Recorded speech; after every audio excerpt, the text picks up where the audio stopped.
नमस्कार। सुनो कहानी श्रृंखला के अंतर्गत प्रस्तुत है मुंशी प्रेमचंद द्वारा रचित कहानी गुप्त धन। बाबू हरिदास का ईंटों का पजावा शहर से मिला हुआ था। आसपास के देहातों से सैकड़ों स्त्री पुरुष लड़के नित्य आते और पजावे से ईंट सिर पर उठाकर ऊपर कतारों से सजाते। एक आदमी पजावे के पास एक टोकरी में कौड़ियां लिए बैठा रहता था। मजदूरों को ईंटों की संख्या के हिसाब से कौड़ियां बांटता। ईंटें जितनी ही ज्यादा होती उतना ही ज्यादा कौड़ियां मिलती। इस लोभ में बहुत से मजदूर बूते के बाहर काम करते। वृद्धों और बालकों को ईंटों के बोझ से अकड़े हुए देखना बहुत करुणाजनक दृश्य था। कभी कभी बाबू हरिदास स्वयं आकर कौड़ी वाले के पास बैठ जाते और ईंटें लादने को प्रोत्साहित करते। यह दृश्य तब और भी दारुण हो जाता जब ईंटों की कोई असाधारण आवश्यकता आ पड़ती। उसमें मजदूरी दूनी कर दी जाती और मजदूर लोग अपनी सामर्थ्य से दूनी ईंटें लेकर चलते। एक एक पग उठाना कठिन हो जाता। उन्हें सिर से पैर तक पसीने में डूबे पजावे की राख चढ़ाए ईंटों का एक पहाड़ सिर पर रखे बोझ से दबे देखकर ऐसा जान पड़ता था मानो लोभ का भूत उन्हें जमीन पर पटक कर उनके सिर पर सवार हो गया है। सबसे करुण दशा एक छोटे लड़के की थी जो सदैव अपनी अवस्था के लड़कों से दुगनी ईंटें उठाता और सारे दिन अविश्रांत परिश्रम और धैर्य के साथ अपने काम में लगा रहता। उसके मुख पर ऐसी दीनता छाई रहती थी। उसका शरीर इतना कृश और दुर्बल था कि उसे देखकर दया आ जाती थी। और लड़के बनिए की दुकान से गुड़ लाकर खाते। कोई सड़क पर जाने वाले इक्कों और हवा गाड़ियों की बहार देखता और कोई व्यक्तिगत संग्राम में अपनी जिह्वा और बाहु के जौहर दिखाता। लेकिन इस गरीब लड़के को अपने काम से काम था। उसमें लड़कपन की न चंचलता थी, न शरारत, न खिलाड़ीपन, यहाँ तक कि उसके होठों पर कभी हंसी भी न आती थी। बाबू हरिदास को उसकी दशा पर दया आती। कभी कभी कौड़ी वाले को इशारा करते कि उसे हिसाब से अधिक कौड़ियां दे दो। कभी कभी वे उसे कुछ खाने को दे देते। एक दिन उन्होंने उस लड़के को बुलाकर अपने पास बैठाया और उसके समाचार पूछने लगे। ज्ञात हुआ कि उसका घर पास ही के गांव में है। घर में एक वृद्धा माता के सिवा कोई नहीं है और वह वृद्धा भी किसी पुराने रोग से ग्रस्त रहती है। घर का सारा भार इसी लड़के के सिर था। कोई उसे रोटियां बनाकर देने वाला भी न था। शाम को जाता तो अपने हाथों से रोटियां बनाता और अपनी मां को खिलाता था। जाति का ठाकुर था। किसी समय उसका कुल धन धान्य संपन्न था। लेन देन होता था और शक्कर का कारखाना चलता था। कुछ जमीन भी थी, किंतु भाइयों की स्पर्धा और विद्वेष ने उसे इतनी हीनावस्था को पहुंचा दिया कि अब रोटियों के लाले थे। लड़के का नाम मगन सिंह था। हरिदास ने पूछा, गांव वाले तुम्हारी कुछ मदद नहीं करते? मगन, वाह, उनका वश चले तो मुझे मार डालें। सब समझते हैं कि मेरे घर में रुपए गड़े हैं। हरिदास ने उत्सुकता से पूछा, पुराना घराना है, कुछ ना कुछ तो होगा ही।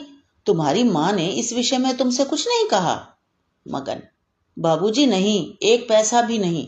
रुपए होते तो अम्मा इतनी तकलीफ क्यों उठाती?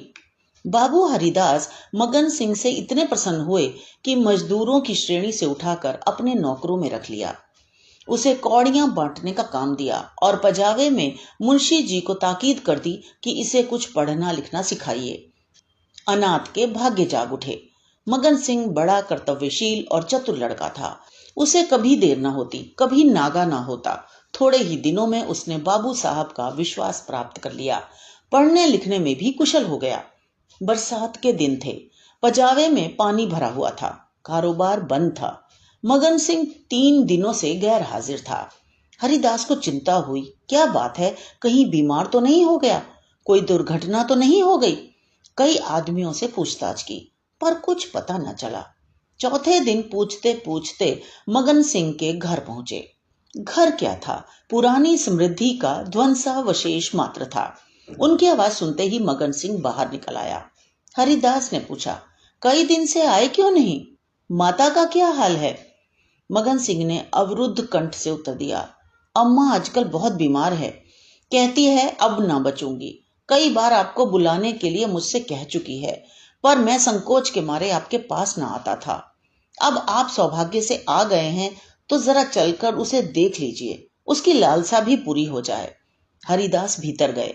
सारा घर भौतिक निस्सारता का परिचायक था। सुर्खी, कंकड़, ईंटों के ढेर चारों ओर पड़े हुए थे। विनाश का प्रत्यक्ष स्वरूप था। केवल 2 कोठरियां गुजर करने लायक थीं। मगन सिंह ने एक कोठरी की ओर उन्हें इशारे से बताया। हरिदास भीतर गए तो देखा कि वृद्धा एक सड़े हुए काठ के टुकड़े पर पड़ी कराह रही है। उनकी आहट पाते ही आंखें खोली और अनुमान से पहचान गई। बोली, आप आ गए, बड़ी दया की। आपके दर्शनों की बड़ी अभिलाषा थी। मेरे अनाथ बालक के नाथ अब आप ही हैं। जैसे आपने अब तक उसकी रक्षा की है, वह निगाह उस पर सदैव बनाए रखिएगा। मेरी विपत्ति के दिन पूरे हो गए।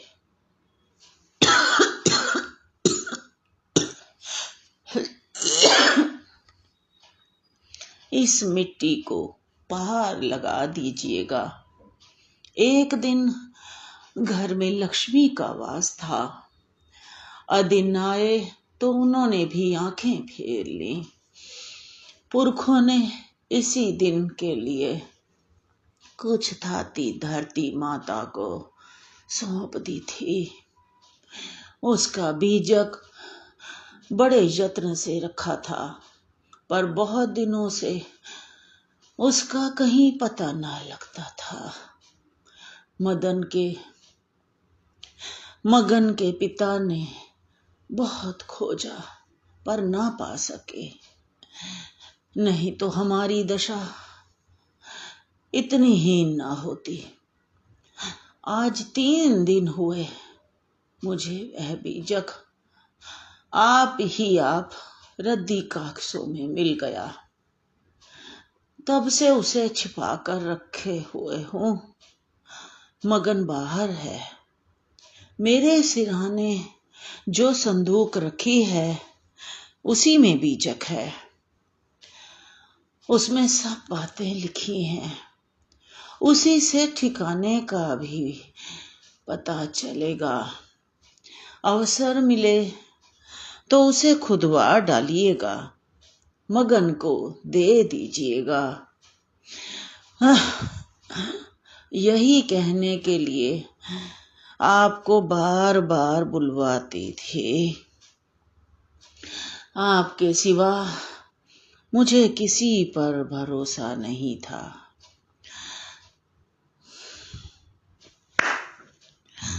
आपके सिवा मुझे किसी पर विश्वास न था। संसार से धर्म उठ गया। किसकी नीयत पर भरोसा किया जाए। हरिदास ने बीजक का समाचार किसी से ना कहा। नीयत बिगड़ गई, दूध में मक्खी पड़ गई। बीजक से ज्ञात हुआ कि धन उस घर से 500 डग पश्चिम की ओर एक मंदिर के चबूतरे के नीचे है। हरिदास धन को भोगना चाहते थे, पर इस तरह की किसी को कानो कान खबर न हो। काम कष्ट साध्य था। नाम पर धब्बा लगने की प्रबल आशंका थी, जो संसार में सबसे बड़ी यंत्रणा है। कितनी घोर नीचता थी। जिस अनाथ की रक्षा की, जिसे बच्चे की भांति पाला, उसी के साथ विश्वासघात। कई दिनों तक आत्मवेदना की पीड़ा सहते रहे। अंत में कुतर्कों ने विवेक को परास्त कर दिया। मैंने कभी धर्म का परित्याग नहीं किया और न कभी करूंगा। क्या कोई ऐसा प्राणी भी है जो जीवन में एक बार भी विचलित न हुआ हो? यदि है तो वह मनुष्य नहीं, देवता है। मैं मनुष्य हूं। मुझे देवताओं की पंक्ति में बैठने का दावा नहीं है। मन को समझाना बच्चे को फुसलाना है। हरिदास सांझ को सैर करने के लिए घर से निकल जाते। जब चारों ओर सन्नाटा छा जाता तो मंदिर के चबूतरे पर आ बैठते और एक कुदाली से उसे खोदते। दिन में 2-1 बार इधर उधर ताक झांक करते कि कोई चबूतरे के पास खड़ा तो नहीं है। रात की निस्तब्धता में उन्हें अकेले बैठे ईंटों को हटाते हुए उतना ही भय होता था जितना किसी भ्रष्ट वैष्णव को आमिष भोजन से होता है। चबूतरा लंबा चौड़ा था, उसे खोदते 1 महीना लग गया और अभी आधी मंजिल भी तय ना हुई। इन दिनों उनकी दशा उस पुरुष की सी थी जो कोई मंत्र जगा रहा हो। चित्त पर चंचलता छाई रहती, आंखों की ज्योति तीव्र हो गई थी। बहुत गुमसुम रहते, मानो ध्यान में हो, किसी से बातचीत न करते। अगर कोई छेड़ कर बात करता तो झुंझला पड़ते, पजावे की ओर बहुत कम जाते। विचारशील पुरुष थे। आत्मा बार बार इस कुटिल व्यापार से भागती। निश्चय करते कि अब चबूतरे की ओर न जाऊंगा, पर संध्या होते ही उन पर एक नशा सा छा जाता। विवेक बुद्धि का अपहरण हो जाता।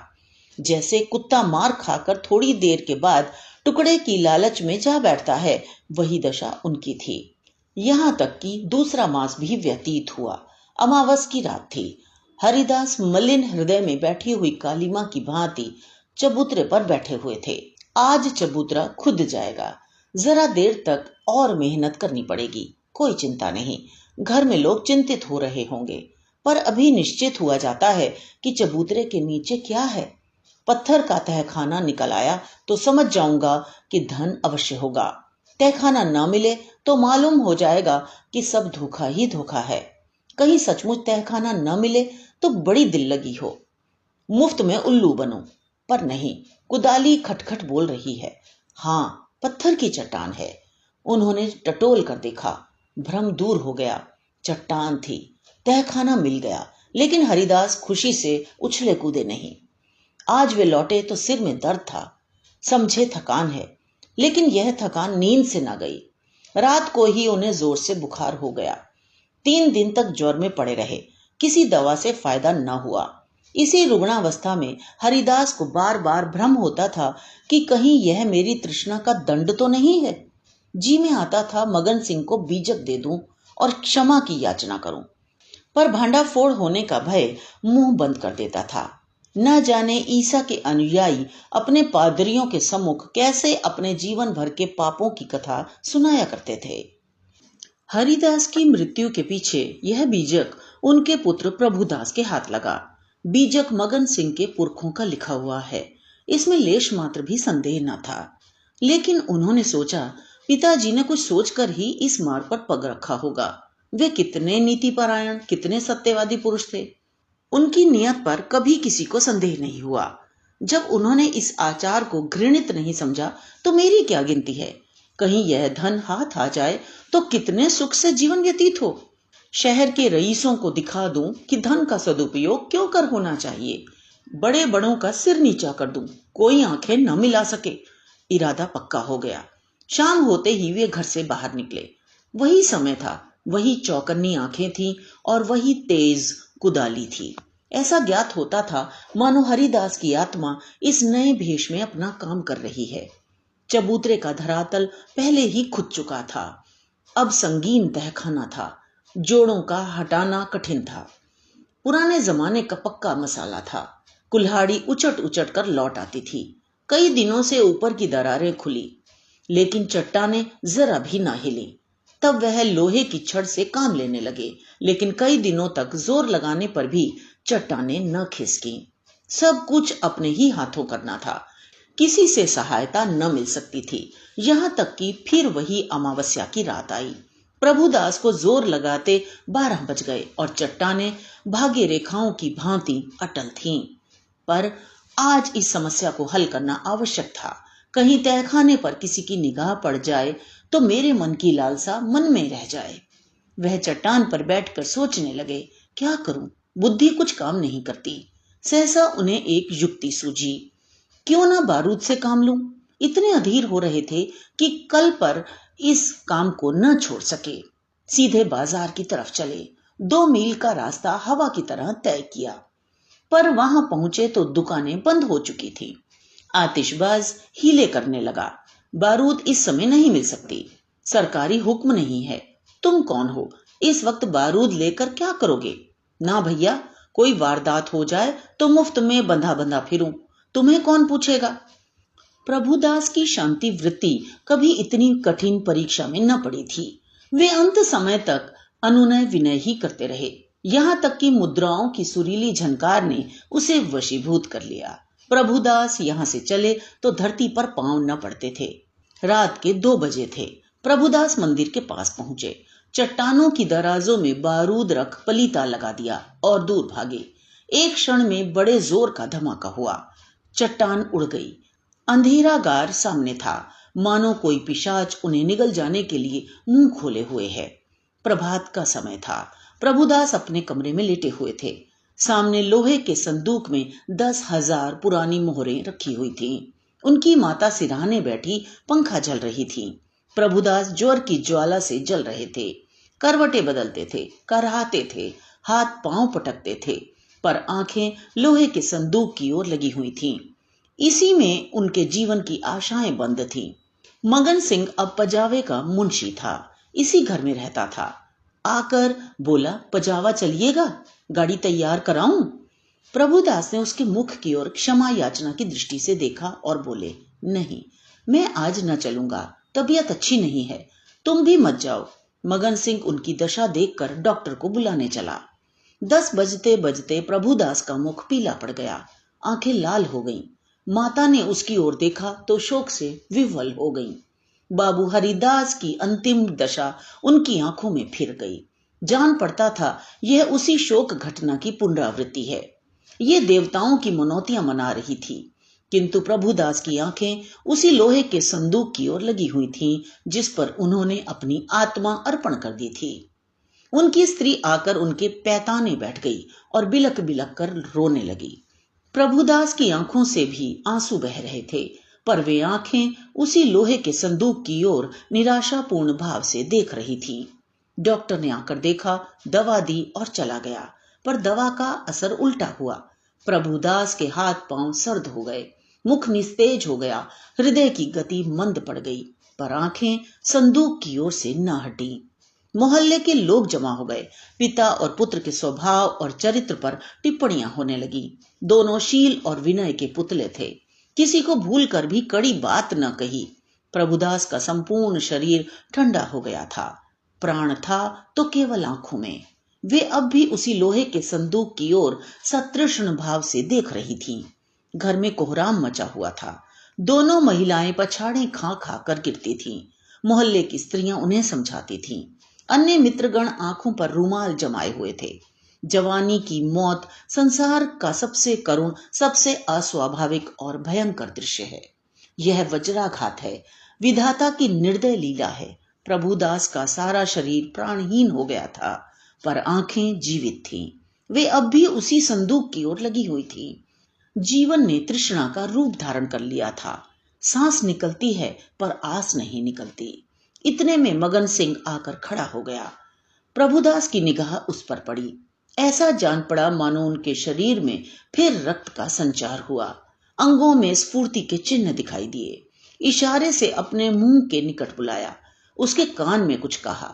एक बार लोहे की संदूक की ओर इशारा किया और आंखें उलट गईं, प्राण निकल गए। तो ये तो थी कहानी। मुझे आशा है आपने आनंद लिया होगा। इसी तरह हमारे साथ जुड़े रहिए। तो मिलते हैं अगली कहानी में।